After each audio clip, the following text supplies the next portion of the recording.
Hi, I'm Story Tepper. I am the writer and co-director of Oatmeal, and I also starred in Out. He also helped compose the last song. I'm Trace Williams. I am the co-director and the cinematographer on Oatmeal.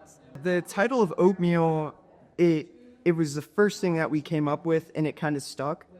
There's something weird and ominous about oatmeal as a name, not as a food.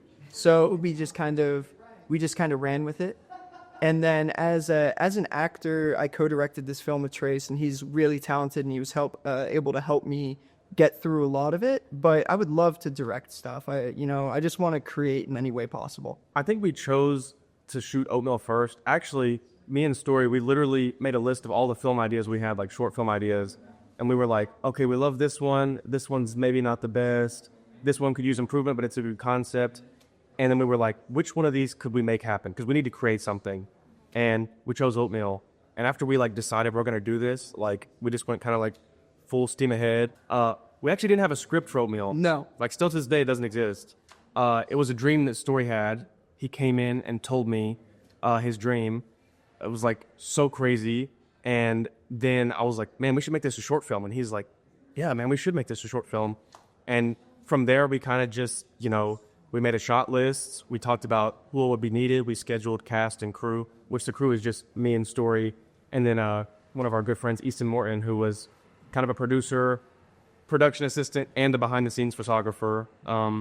And yeah, it just kind of all happened really quickly and very, very organically. We're both just from Lexington, growing up here. Yeah. Story's bounced around a few places, but I guess I would say, I think we both claim Lexington. Yeah, Lexington is our home. All of Oatmeal was favor-based, even down to where we shot it, especially in the coffee shop scenes. It was a lot of calling around, and because of Lexington's kind of southern hospitality and the people's willingness to be a part of something creative, they welcomed us with open arms. Yeah. So Lexington, yes, we shot it here because we're from here, but also the hunger and the passion and the friendliness of the scene in Lexington really allowed us to make this film happen. When Story pitched the idea to me, he was like, I want it to be I want to have a scene where we're in the woods, then another scene where I'm downtown in a city. And I think Lexington really can pull that off. We basically shot outside of this building almost, the final scenes of the movie. And then the woods scenes were in Lexington, just more of the just right on farms. Yeah. So Lexington and Kentucky more broadly kind of has so much to offer in terms of environments. The biggest thing was just making it happen.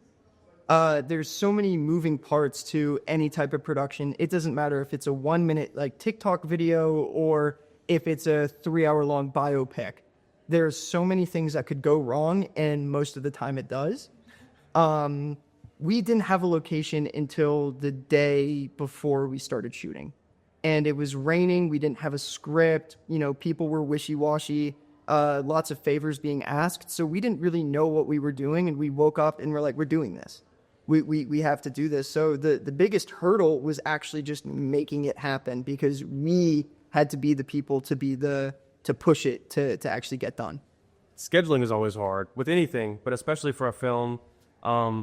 I wouldn't recommend anybody goes the course we took. No, please don't. Not scheduling stuff in advance or having a script. Yeah, have a script, please. But I think that our story can tell people it is very possible to make things happen, even if you don't have everything in mind, or you don't have the biggest budget, or I don't have a camera. You'll find ways to make things happen. Me and Story talk about a lot. We don't want to we've leaving things to the viewers basically to determine.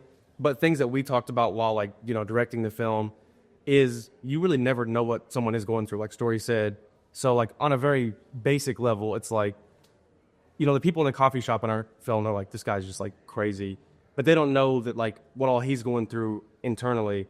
In terms of the cinematography, something I really wanted to strive for was balancing the light and the dark. So if you watch the film, it is black and white. And you could see, we try to make pockets of light and pockets of darkness, showing the balance of, his struggle, the character's struggle, kind of. Something I think that really helped me a lot with, the growing age of, social media and, just the internet in general, is the access to educational content for budding filmmakers. For sure. Me and Story, literally for so much of our film, while we're editing or while we're in pre-production, we're looking up YouTube videos or TikToks, like how to do this effect, or like what's the best, lighting method for doing this, or like how do you edit this thing. So I think just that's what's most exciting to me is everybody nowadays, I think it's overhyped, definitely oversaturated. I think people overhype like the shoot on an iPhone. It's definitely possible, but like realistically, unless you have like a base fundamental knowledge of like lighting and editing and writing and you need to have good actors. Yeah. It's not really going to look the best. So I think that just like the access to education for the fundamentals of things is something that is really exciting to me, and I look forward to seeing that grow for future filmmakers. Exactly. It was always my dream actually to see something I made in the Kentucky theater. When I was in elementary school, I'm pretty sure I watched Gremlins on that screen, and I sat in there, and now something I helped make is on that screen. So that was really special. Also, I used to work at Wrigley Media Group, and Dave Cottingham, who is obviously a big part of 12 Lions, he always used to talk about it, and I could just see his passion for it. And so I was like, man, I would love to have a project to submit. And this year, it worked out. Also, 12 Lions legitimizes what's going on in the film world.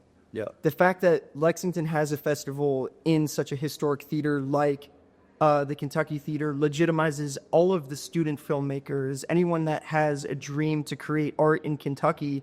Being able to premiere in a theater that's been around forever really cements that you can do art in Lexington.